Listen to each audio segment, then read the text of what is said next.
O mulato e o preto eram, assim, aos olhos dos grandes clubes, uma espécie de arma proibida. Não um revólver, uma navalha. Se nenhum grande clube puxasse a navalha, os outros podiam continuar lutando de florete.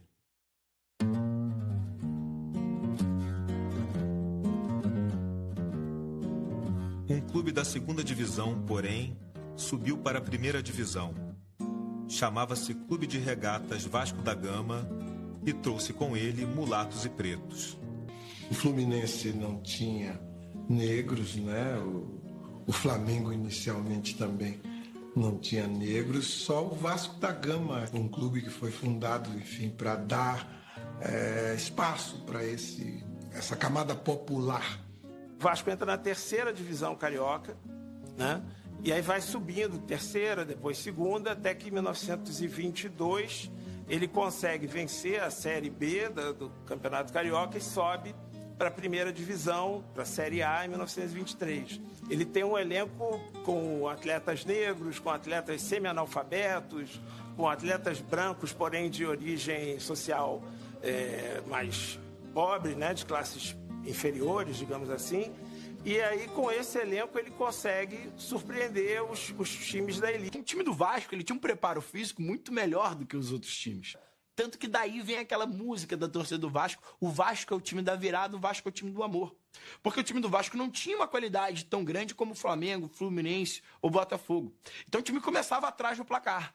Só que como tinha mais fôlego, no segundo tempo ele virava o jogo. Então o Vasco foi notabilizado por essas viradas sensacionais no campeonato de 1923. Os outros clubes achando que aquilo precisava acabar.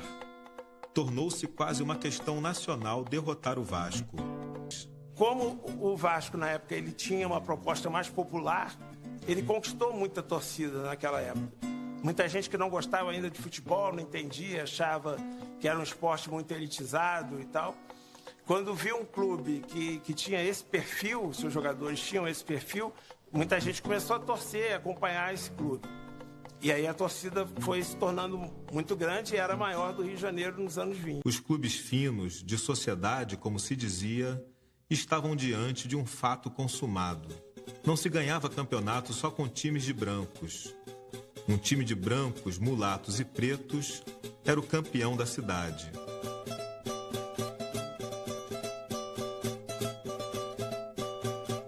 O que acontece?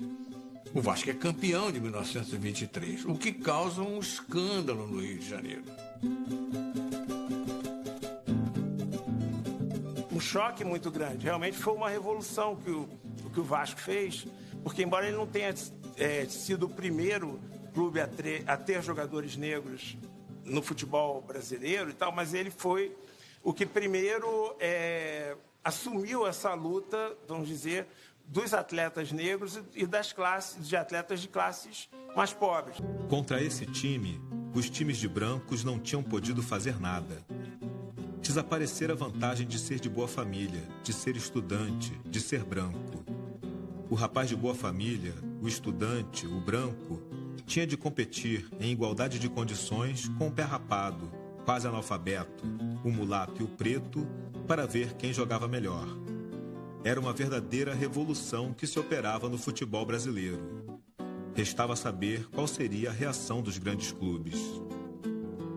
Os clubes fizeram tudo para expulsar o Vasco da primeira divisão. Em 1924, os clubes chamados de elite fundam uma outra liga, né, a Associação Metropolitana de Esportes Atléticos, a AMEA. Eles criam uma série de exigências para os outros clubes poderem participar, inclusive o Vasco, embora ele fosse o atual campeão ali em 1923. E uma das exigências, no caso do Vasco, era abrir mão de 12 jogadores do seu elenco, né, porque foram considerados de condição social inferior. Aí o presidente do clube na época, José Augusto Prestes, ele escreve uma carta dizendo que entre ter que participar da nova liga, que era a AMEA, e sacrificar os seus 12 atletas, o clube preferia não participar da nova liga. E aí ele continua na Liga Metropolitana de Desportos Terrestres, que era a liga do qual ele tinha sido campeão no ano anterior. Então, em 1924, há um racha no futebol do Rio, e por isso nós temos 2 campeonatos, o Vasco campeão na Liga Metropolitana e o Fluminense na AMEA. Quando se fala se o jogador é bom ou ruim, se é craque ou não, indifere se ele é preto ou branco. O que vale é o que ele faz dentro de campo.